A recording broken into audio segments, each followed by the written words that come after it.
Hi, this afternoon we're going to have a little discussion about a topic that I recently became really familiar with, and that's the importance of having your septic tank pumped in a timely manner before total disaster hits. And I cut it really close because I waited way too long to have this done, but I did manage to call Haynes Excavation and Septic and get Larry Martin to come out with sufficient time to avert a total disaster.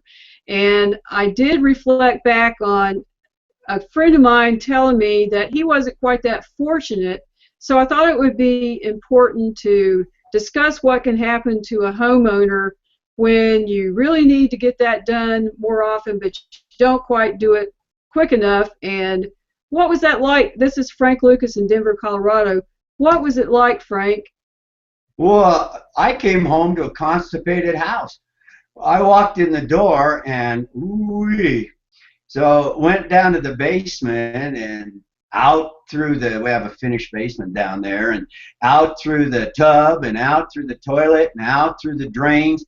This stuff was flooding all over my carpet and up on the walls. It was a mess. I had to have guys come out and pump it out. Then I had to have the carpet guys out. Then I had to have the sheetrock guys out. Then I had the painter. The septic guy who came out, who ultimately fixed it, said, "You can pay me a little bit now or pay someone else a whole lot later." And he's right. That constipated house cost me about $4,000. And if I'd only paid the price of pumping my sewer, I'd have been able to avoid it all. Sounds like an expensive lesson. So I was really lucky. I was very lucky. I got there in time. Yes, you were.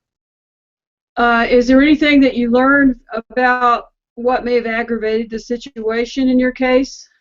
Well, it was the septic tank got overly full. And you know, everybody gets so busy living life that the last thing you think about is that cement tank that's underground that's filling up with solids. You know, every one of us have gotten in the habit of thinking when we flush the toilet it's going down to the sewer. Well, in fact, some of the solids just keep loading up down there. And I pump my septic tank every 2 or 3 years. Of course, it kind of depends on how many people you got in there and all that. So my septic guy told me. But knowing that and having experienced the joy of a constipated house, I'm telling you, I'm taking the septic guy's advice, and I pay him a little bit now to avoid a constipated house. Sounds like great advice. Well, it's been nice chatting with you, Frank. Thanks again for your experience. Well, thanks for forcing me to relive it. It wasn't pleasurable.